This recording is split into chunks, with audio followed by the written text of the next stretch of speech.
शिंदे के नए बयान से खलबली मच गई। मुझे चुप रहने दो वरना सारे राज खोल दूंगा। अब इस बयान को लेकर क्या वो सीधे तौर पर बीजेपी को अल्टीमेटम दे रहे हैं। बीजेपी को या अमित शाह को कहा यह जा रहा है कि आंखें अमित शाह को दिखाई जा रही हैं और तलवारें दोनों तरफ से खिंच गई हैं। चल क्या रहा है कि मुझे चुप रहने दो वरना सारे राज खोल दूंगा। वो कौन से राज हैं जिसको खोलने का जिक्र शिंदे कर रहे हैं? और क्या शिंदे को यह बयान देना अब महंगा पड़ने वाला है? कुछ ही घंटों में कोई बड़ा फैसला भी हो सकता है। चल क्या रहा है महाराष्ट्र की सियासत में? और क्या भाजपा की सरकार गिराने की कोशिश कर रहे हैं शिंदे? शिंदे का गुस्सा यूं ही नहीं फूट रहा, क्योंकि कल तक तो शिंदे के करीबी विधायक ही उनके अपने खासम खास बयान दे रहे थे, मगर अब शिंदे सामने आए हैं। कहते हैं कि हमें सत्ता की लालच नहीं है, गठबंधन के लिए सत्ता में नहीं आए। अगर वो चाहें तो गठबंधन आज तोड़ सकते हैं। शिंदे बयान दे रहे हैं। पहले तो इतना गुस्सा आया क्यों शिंदे को? वजह नंबर एक, भारतीय जनता पार्टी लगातार शिंदे के करीबियों को तोड़ने का काम कर रही है, जिससे वो नाराज हैं और भाजपा चाहती है कि कैसे भी करके शिंदे की ताकत को कम कर दिया जाए, जिससे भाजपा को शिंदे की जरूरत ना पड़े और ना ही शिवसेना शिंदे गुट के आगे भाजपा को झुकना पड़े। पॉइंट नंबर 2, अभी तो हम बयान सुनाएंगे शिंदे का। पॉइंट नंबर 2, करीबियों पर निशाना जिस तर्ज पर साधा जा रहा है, शिंदे के करीबी विधायकों पर कार्रवाई हो रही है। यह खबर देखिए, याद करिए। संतोष बांगर के घर पर पुलिस कर्मियों ने छापा मारा था और कितने 100 पुलिस कर्मियों ने एक साथ छापा मारा था शिंदे के करीबी विधायक के घर पर। सोचिए। और तब विधायक बांगर ने यह आरोप लगाया था, यह इशारे पर हुआ है। और किसके इशारे पर? भारतीय जनता पार्टी के इशारे पर। यानी बीजेपी ने साजिश रची शिंदे गुट के विधायक को लेकर। हेमंत पाटिल, एक और विधायक, दावा करते हैं कि बांगर के घर पर पुलिस रेड की कार्रवाई भाजपा के विधायक के इशारे पर हुई। इतनी ही बात नहीं है, यह पूरा एपिसोड बहुत लंबे अरसे से चल रहा है। शिंदे के खासम खास मंत्री दादा भूसे का बयान याद करिए। सामने आए और दादा भूसे ने कहा, और जो कहा महाराष्ट्र से लेकर दिल्ली तक खलबली मच गई, क्योंकि दादा भूसे बोले कि शिंदे दोबारा सीएम बनने जा रहे हैं। यह बयान भी आपको याद होगा। यानी एकाएक पानी सिर से ऊपर जाता हुआ अब अमित शाह को दिखाई दे रहा है। क्यों? क्योंकि मोदी और शाह वाली बीजेपी में आज तक ऐसा नहीं हुआ। 2013-14 से उठाकर देखिए, जब से संगठन पर, बीजेपी संगठन पर गुजरात लॉबी का कब्जा हुआ है, इतनी हिम्मत गठबंधन के किसी साथी में नहीं रही कि सीधे अमित शाह को चैलेंज कर दे। मगर शिंदे गुट अपने बयानों के जरिए एक के बाद एक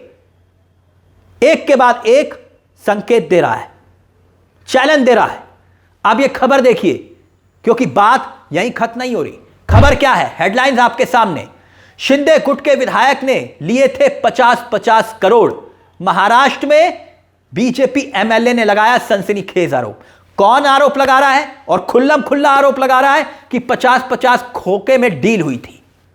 यानी कि शिंदे के गुट के विधायकों ने 50-50 करोड़ रुपए लिए थे। और कौन कह रहा है? बीजेपी के विधायक कह रहे हैं। हिंगोली विधानसभा सीट से तानाजी मुटकुले, वो कह रहे हैं कि भैया ये तो डील हुई थी। 2022 में पाला बदलने के नाम पर संतोष बांगर ने 50 करोड़ रुपए लिए थे। अब बयान दिया, और बयान भी बीजेपी के विधायक दे रहे हैं और दूसरी तरफ से शिंदे गुट के विधायक दे रहे हैं। तो यह चल क्या रहा है? अपने नेता और कार्यकर्ताओं को लगातार निशाने पर बनता देख अब शिंदे से भी रहा नहीं गया। भाजपा और उनके दबाव में काम कर रहे अधिकारियों को चेतावनी दे रहे हैं। साफ साफ शब्दों में कह रहे हैं। देखिए, शिंदे का बयान आपकी स्क्रीन पर होगा, और जो शिंदे बयान दे रहे हैं उसको समझिएगा, उन शब्दों को समझिएगा। वो बयान तो अधिकारियों को दे रहे हैं, मगर संकेत और संदेश दिल्ली तक है। देखिए वो क्या कह रहे हैं। कह रहे हैं कि मैं अधिकारियों से कहना चाहता हूं कि कोई भी गैर कानूनी काम ना करे, झूठी शिकायतों पर ध्यान ना दे, और अगर कोई आप पर दबाव डाल रहा है तो उसके आगे ना झुके। अब सुनिए, आगे जो बात कह रहे हैं ना, वो बहुत महत्वपूर्ण है। आगे शिंदे कहते हैं कि अगर आप हमारी पार्टी के कार्यकर्ताओं के साथ अन्याय करते हैं तो आपको एकनाथ शिंदे के गुस्से का सामना करना पड़ेगा। लिखा हुआ है, शिंदे के गुस्से का सामना करना होगा। मुझे पता है कि कौन क्या करा रहा है, मैं चुप हूं और मुझे चुप रहने दो। मुझे सबके राज पता है मैं किसी को परेशान नहीं करता, किसी को तंग नहीं करता, लेकिन अगर कोई मेरे साथ ऐसा करता है तो मैं उसे छोड़ता भी नहीं। एकनाथ शिंदे क्या बयान दे रहे हैं? राज पता है मुझे सबके, मुझे चुप रहने दो। और ये क्यों कह रहे हैं? और वो भी एक मंच से, और सार्वजनिक मंच से जहां जनता सामने हो। एकनाथ शिंदे का यह बयान बीजेपी को एक इशारा है या फिर दिल्ली में गुजरात लॉबी को? बात यहीं खत्म नहीं हो रही, क्योंकि दूसरी तरफ शिंदे गुट के एक और विधायक भी भाजपा की साजिश के शिकार हो चुके हैं। जानते कौन है? नाम है नीलेश राणे। इनके खिलाफ भी पुलिस ने एफआईआर दर्ज कर दी है। देखिए नीलेश राणे को आप देख रहे हैं। जानते हैं नीलेश राणे? नीलेश राणे ने क्या किया था? बीजेपी के एक समर्थक के घर पर कथित तौर पर छापा मारा। नगर निकाय चुनाव में मतदाताओं को बांटने के लिए नकदी से भरे बैग का जिक्र आया था कि भैया विधायक, ये बीजेपी नेता के घर पर नकदी से भरा बैग है। और कार्यकर्ता पर एक्शन लेने की बजाय बीजेपी ने किया क्या? विधायक नीलेश राणे पर एफआईआर दर्ज करवा दी। यानी दोनों तरफ से तलवारें खिंच रही हैं, बीजेपी के विधायक हो या फिर शिंदे गुट के विधायक। विधायक छोड़िए, मंत्री तक, मंत्री छोड़िए, अब तो बेटे तक, शिंदे के बेटे श्रीकांत शिंदे सामने आ गए। क्या कहते हुए? एक बयान दिया शिंदे के बेटे ने, एक श्रीकांत शिंदे ने बयान की 2 दिसंबर के बाद देखा जाएगा कि गठबंधन रखना है या नहीं रखना। कौन कह रहा है? शिंदे के बेटे। गठबंधन रखना है या नहीं रखना, और यह बात भाजपा तय करेगी। कड़ियों को जोड़कर देखिए, एक विधायक के घर पर छापा, दूसरा विधायक, एफआईआर दर्ज होती है दूसरे विधायक पर, शिंदे गुट के, और तीसरे शिंदे गुट के खासम खास फडणवीस सरकार में मंत्री दादा भूसे दावा करते हैं कि शिंदे दोबारा सीएम बनने जा रहे हैं। और चौथी बड़ी घटना, शिंदे के बेटे श्रीकांत का गठबंधन को लेकर दिया गया यह बयान। यह संकेत क्या है?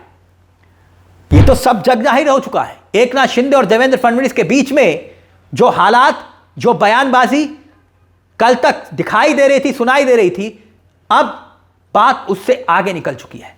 क्योंकि फडणवीस पर शिंदे गुट ये खेमा आरोप लगाता रहा कि जो कोटे के मंत्री बने हैं, शिंदे गुट के कोटे के मंत्री, उनको तवज्जो नहीं दी जाती।